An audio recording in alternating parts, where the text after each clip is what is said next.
আসসালামু আলাইকুম। দূরের কাছে যে যেখানে বসে এই মুহূর্তে ভিডিওটা দেখছেন তাদের সবাইকে মাহফুজের কিচেন বিটিতে ওয়েলকাম। আজ পুরান ঢাকার ঐতিহ্যবাহী সুতা কাবাব করব। হ্যাঁ, যেটা আমার খুবই পছন্দের, এটা একটা রেসিপি। অসম্ভব ভালো লাগে এর পবিত্র রমজান ইফতারিতে মুড়ি মাখাতে। এটা ছাড়া তো আমাদের পরিবারের কারো চলেই না।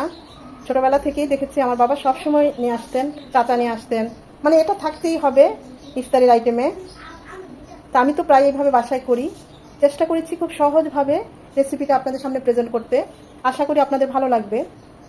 তা আমি কিভাবে এই সুতা কাবাবটা করেছি সেটাই আজকে আপনাদের সাথে শেয়ার করব।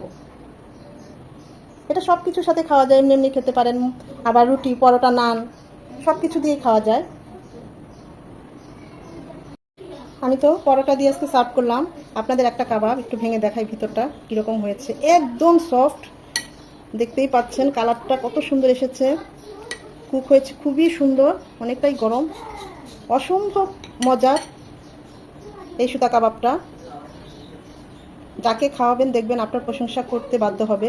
আর এই সুতা, যেটাতে তো সুতা দেই নাই, আমি এভাবে প্রায় করি যেহেতু বাসায় করি। তো এই সুতাটা জাস্ট একটু কাছে দিয়ে কাটলেই দেখবেন, যেহেতু আমরা মানে গিট দেই নাই, বাঁধি নাই, অটো এভাবে যেভাবে পেঁচিয়েছে ওভাবে আস্তে আস্তে সব খুলে যাবে। এটার খুলে দেখালাম না।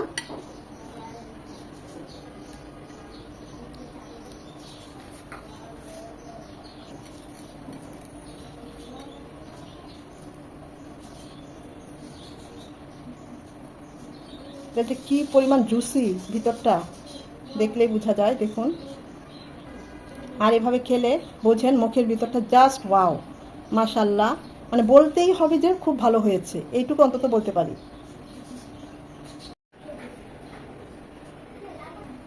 সুতা কাবাবটাও, যেটা সুতা দিয়ে পেঁচিয়েছি এবং মাংস লেয়ার করেছি, সেটাও আপনাদের একটু কেটে দেখাই। দেখুন ভিতরটা। এখন সুতাটা খুলে নেব। সব সেদ্ধ হয়ে গিয়েছে, একদম সফট। চাপ দিলেই সব মোমের মতো চলে আসে। সুতা কাবাব করার জন্য এখানে আমি 1 কাপ পেঁয়াজকে হাফ কাপ ভেরেস্তা করে নিয়েছি, আর নিচ্ছি হাফ কাপ টক দই। এখন এই টক দই আর পেঁয়াজ ভেরেস্তাটা আমি ব্লেন্ড করে নেব। এই পেস্টটা এরকমই হবে, এখানে কোনো পানি দেওয়া চলবে না, টক দইয়ে কোনো পানি থাকা চলবে না। সুতা কাবাব করার জন্য এখানে আমি গরুর মাংসর কিমা নিয়েছি। আমি 1 কেজি গরুর মাংস, 1 কেজির উপরে হবে, 1.5 কেজির একটু কম, সেটা ছোট ছোট করে কেটে আমি একটু আদা রসুন, 1 চামচ আদা রসুন আর সামান্য লবণ দিয়ে সেদ্ধ করে পাটায় বেটে নিয়েছি। চাইলে আপনারা এই কাজটা ব্লেন্ডারেও করতে পারেন। এখানে আর কিছুই দেওয়া হয় নাই, এরকম একদম ঝুরা ঝুরা করে শুকনো করে বেটে নিয়েছি শিলপাটায়। আবার চাইলে কাঁচা মাংসটাও ছোট ছোট কিউব করে ব্লেন্ডারে ব্লেন্ড করে নিতে পারেন। আমি বয়েল করে নিয়েছি।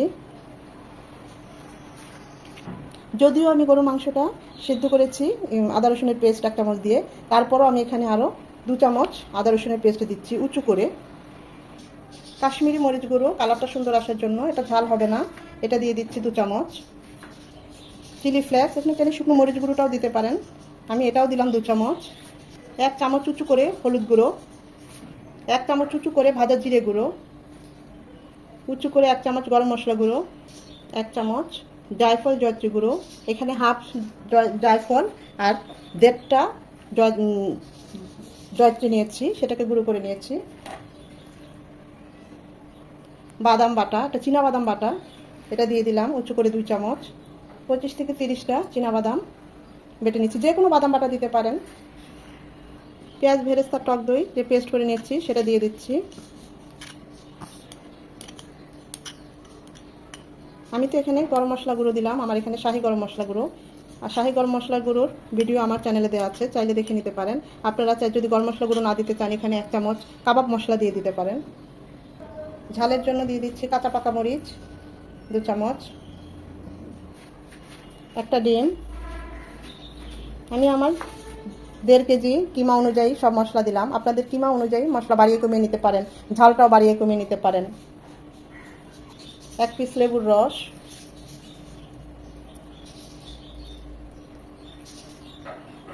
গরুর মাংসটা আমি যখন সেদ্ধ করেছি তখন কিন্তু লবণ দিয়েছি কিছুটা, এখনও কিছুটা দিচ্ছি, যদি লাগে পরে টেস্ট করে পরে দিতে হবে। 2 চামচ টমেটো সস, 2 চামচ সরিষার তেল, 1 মোট ধনেপাতা কুচি। এখন এই সব কিছু আমি হাত দিয়ে মেখে নেব। এটা হাত দিয়ে খুব ভালো হয়।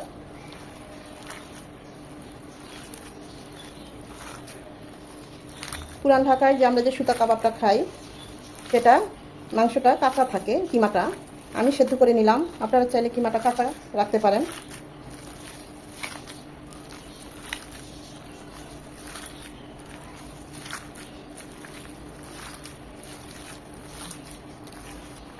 এটাকে যত ভালোভাবে মেখে নেওয়া যাবে, এর টেস্ট তত ভালো আসবে।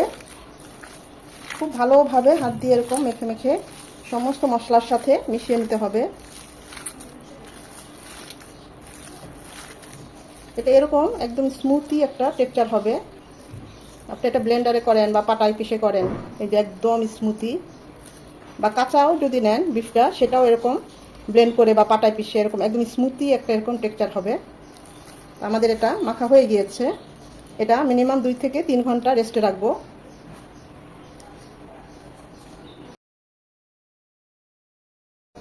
সুতা কাবাবের কিমাটা তো রেডি, ওটা রেস্টে থাকবে। এখন এখানে যেটা করব, এখানে আমি কিছু মাংসের পিস নিয়েছি। পিসগুলোকে এইভাবে পাতলা পাতলা করে কেটে নিয়েছি। মাংস পিসগুলি ছোট ছিল, তাই আমি এরকম ছোট ছোট করেই এরকম পাতলা পাতলা করে কেটে নিয়েছি সুতা কাবাবগুলোকে কোট করার জন্য। এটা যত পাতলা বা এক ধরনের মাংস পিসগুলো যদি আপনারা মানে বাইরে থেকে করিয়ে নিয়ে আসেন, সেটা আরও ভালো হয়। আমি তো ঘরে বটি দিয়ে করেছি। মানে প্রতিটা পিস আমি ছোট ছোট করে একদম পাতলা পাতলা করে এভাবে কেটে ভালোভাবে ধুয়ে পানিটা ছড়িয়ে নিয়েছি সুতা কাবাবগুলোকে জাস্ট কোট করার জন্য। পুরান ঢাকায় যারা করে তারা অনেক বড় বড় পিস নেয়, তো ওই পিসগুলোকে একদম এরকম পাতলা পাতলা করে নেয়। এখন এখানে দিয়ে দেবো উঁচু করে 1 চামচ আদা রসুনের পেস্ট, 2 চামচ পেঁয়াজ বাটা, 2 চামচ পেঁপের খোসা সহ বাটা, খোসা সহ পেঁপে বাটা আর কি, 1 চামচ উঁচু করে মরিচ গুঁড়ো, 1 চামচ চেয়ে একটু কম হলুদ গুঁড়ো, 1 চামচ ভাজা জিরে গুঁড়ো, 1 চামচ শাহি গরম মশলা গুঁড়ো। এখানে গরম মশলার পরিবর্তে কাবাব মশলাও দিতে পারেন। এই শাহি গরম মশলার রেসিপি আমার চ্যানেলে ভিডিওতে দেওয়া আছে, চাইলে আপনারা দেখে নিতে পারেন। 1 চামচ বেকিং পাউডার, 1 চামচ লবণ। লবণটা আর ঝালটা বলছি না, যে যা স্বাদ অনুযায়ী দিবেন। 1/2 চামচ জায়ফল জয়ত্রী গুঁড়ো, 1 টেবিল চামচ টমেটো সস, আর 1 চামচ সরিষার তেল। এখনই সব কিছু খুব ভালোভাবে নেড়ে মাখিয়ে নেব, মিশিয়ে নেব।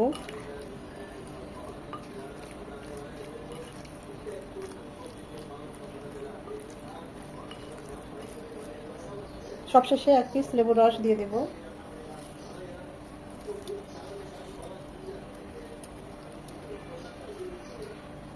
এখন এই সব কিছু ভালোভাবে মিশিয়ে নিয়ে, খুব ভালোভাবে মেশাতে হবে। 2 থেকে 3 মিনিট সময় নিয়ে আমরা যে কিমাটা রেস্টে রাখবো, এটাও 2 থেকে 3 ঘন্টা রেস্টে থাকবে। ফিরে আসছি 2 ঘন্টা পর। 2 ঘন্টা পর এখানে আমি সামান্য একটু কালারের জন্য জর্দা রং মিশাচ্ছি। আপনারা ফুড কালারও দিতে পারেন, আবার চাইলে স্কিপও করতে পারেন। জাস্ট দেখার সৌন্দর্যের জন্য, আর কিছুই না।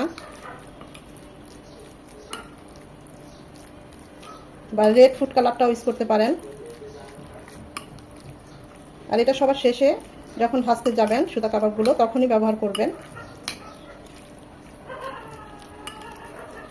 তো ভালোভাবে জর্দা রংটা মিশিয়ে নেব।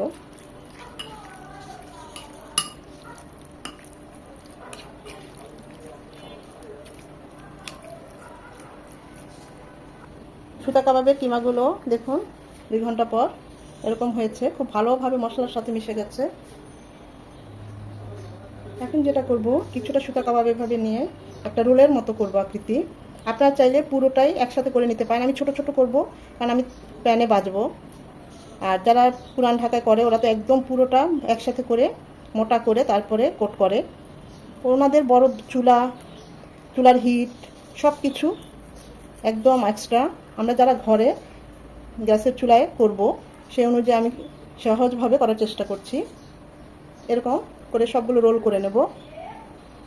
আমি এখন 10টা আপনাদেরকে এভাবে বানিয়ে ভেজে দেখাবো। বাকিগুলো আমি ডিপ ফ্রিজ করে রেখে দিয়েছি এভাবে বানিয়ে একটা বক্সে করে। তো আমি তো এখানে 10টা নিয়েছি, ছোট ছোট করে সুতা কাবাব বানিয়েছি। আপনারা চাইলে যারা পুরান ঢাকা আর কি করে, বাবুর্চিরা বা ওইখানকার ইয়ারা, তো যে একদম মূল যে সুতা কাবাবটা, এই 10টাকে একটা বানায়। আমাদের চুলার হিট এবং প্যানের ইয়া অনুযায়ী বা ভালোভাবে কুক হওয়ার জন্য, বাসায় সবাইকে দেওয়ার জন্য আমি এরকম ছোট ছোট করে বানিয়ে নিলাম। আপনারা চাইলে এই সবগুলোকে একটা বানিয়ে নিতে পারেন। সেম জিনিস, সেম প্রসেস, আমি জাস্ট ছোট ছোট করে বানালাম, যা খাওয়ার সুবিধার্থে, ভাজার সুবিধার্থে, দেখানোর সুবিধার্থে। এখন এই যে আমরা যে পিসগুলো করেছি সেই পিস এরকম একটা নিলাম। কীভাবে কোটটা করবো আপনাদের দেখিয়ে দিচ্ছি। এর উপরে আরও একটা পাতলা পিস দিয়ে দিলাম, আর লাগবে না। এই সেই সুতা, এই যে কোনো সুতা, ঘরের যে কোনো সুতা দিয়ে এটা বাঁধা হয়, তাই এটাকে সুতা কাবাব বলে। এটাকে সুন্দরভাবে সুতা দিয়ে মুড়িয়ে দিতে হবে যেন ভিতরে কিমাটা বেরিয়ে না আসে। আর কিছুই না এই সুতা কাবাব।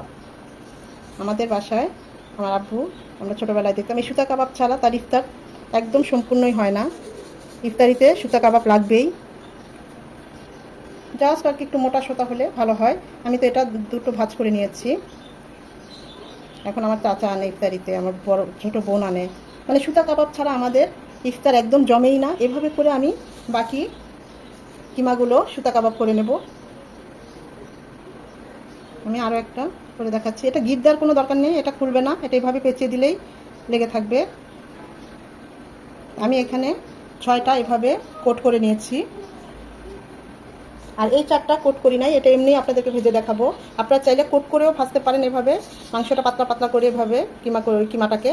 আর কিমাটাকে এভাবেই আপনারা ভেজে নিন। এটাও সুতা কাবাব, এটাও সুতা কাবাব। ভাজার সুবিধার্থে আমি এই 4টা ভেজে আপনাদেরকে দেখাবো যে এটা খুব সহজেই ভাজা হয়ে যায়। এটা একটু সময় লাগে যেহেতু আমরা আবার মাংসর পিসটা পাতলা করে উপরে কোট করে দিয়েছি। তো এখন আমরা চুলায় চলে যাব। প্যানে দিয়ে দিচ্ছি সয়াবিন তেল, চাইলে সরষের তেলও ভাজতে পারেন। এটা চাইলে এরকম স্টিকের ভিতরে বা শিকের ভিতরে লাগিয়েও ভেজে নিতে পারেন।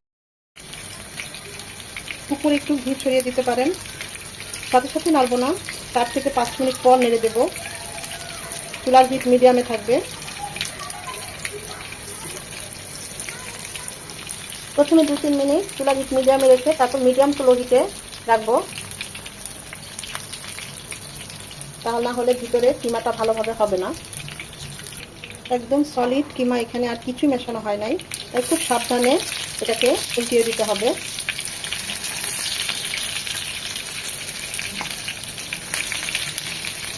এইরকম একটা পোড়া পোড়া লুকস চলে আসবে, ফ্লেভারটাও এরকমই হবে। ওই পাশটাও 5 থেকে 6 মিনিট প্রথমে হাই হিটে আর মিডিয়াম হিটে, পরে মিডিয়াম টু লো হিটে আরও 5 মিনিট ভেজে নেব।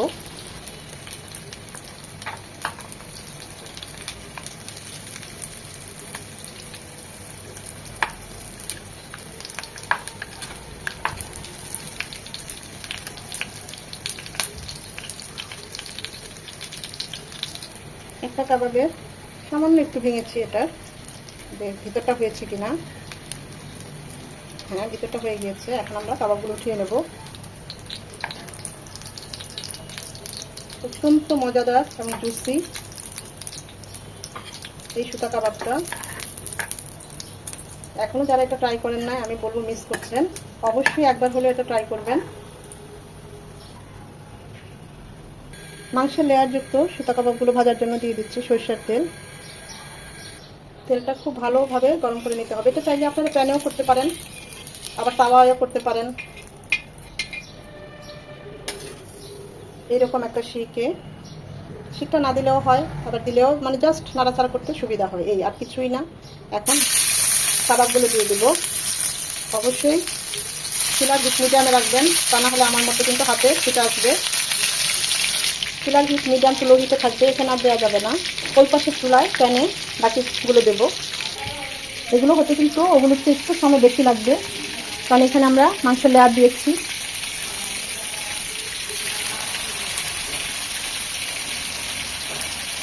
এখানে আর শীত দিলাম না, তো আস্তে আস্তে মিডিয়াম টু লো হিটে হবে।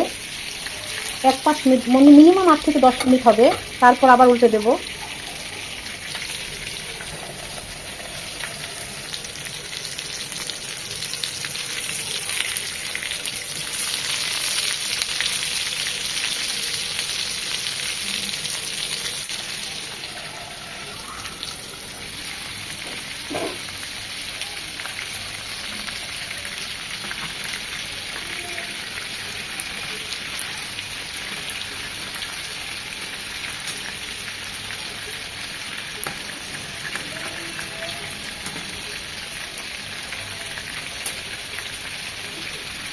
এই পাশটাও এরকম 8 থেকে 10 মিনিট হবে। খুব সুন্দর একটা স্মোকি ফ্লেভার চলে এসেছে। মিনিমাম 15 থেকে 20 মিনিট কিন্তু এভাবে উল্টিয়ে পাল্টিয়ে ভেজে নিতে হবে সুতা কাবাবগুলো, তা না হলে কিন্তু যেহেতু এটা বিফ, মাংস সেদ্ধ হওয়ার গ্যারান্টি দিতে পারবো না।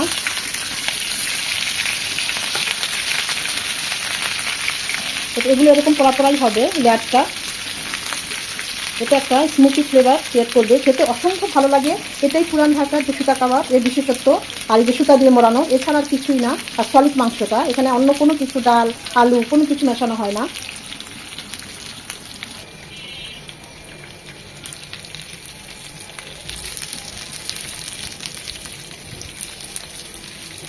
তো সময় নিয়ে এগুলো ভেজে নিতে হবে। এখন শিকগুলো উঠিয়ে নিলাম, এগুলোর আর দরকার নেই, আর খুলে যাবে না।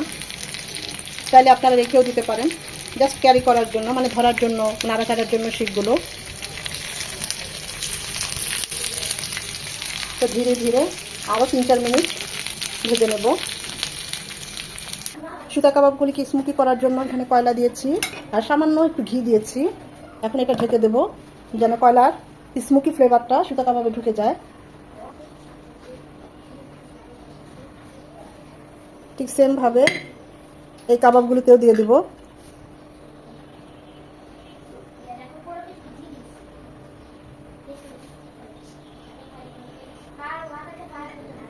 গরম, আমি তো এটা পরিবেশন করব পরোটা দিয়ে।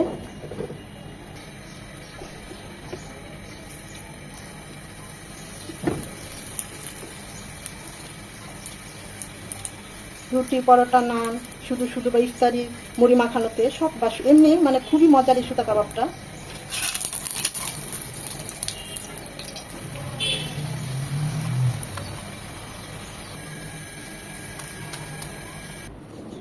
খুব সহজেই তৈরি হয়ে গেল মজাদার সুতা কাবাব। সহজ না, একটু ঝামেলা কিন্তু সহজ। এখনও অনেকটা গরম। এটা দেখবেন যখন খুলবো আমরা সুতাটা কাছে দিয়ে, জাস্ট একদম মোমের মতো সব ঝরে ঝরে গলে যাবে, মানে মুখেও দিলেও গলে যাবে, হাতের থেকেও একদম সফট হয়ে মানে খুলে যাবে এই কাবাবটা, একদম ঝুরা ঝুরা। আশা করি ভিডিওটা ভালো লেগেছে। যদি ভালো লেগে থাকে লাইক কমেন্ট শেয়ার করে দিবেন। একটা লাইক তো অবশ্যই দিবেন। আপনাদের এই একটা লাইক আমাকে পরবর্তী ভিডিও করতে উৎসাহ দেয়, সাহায্য করে। সময় নিয়ে ধৈর্য করে যারা এই ভিডিওটা তখন দেখেছেন তাদের সবাইকে আন্তরিক ধন্যবাদ।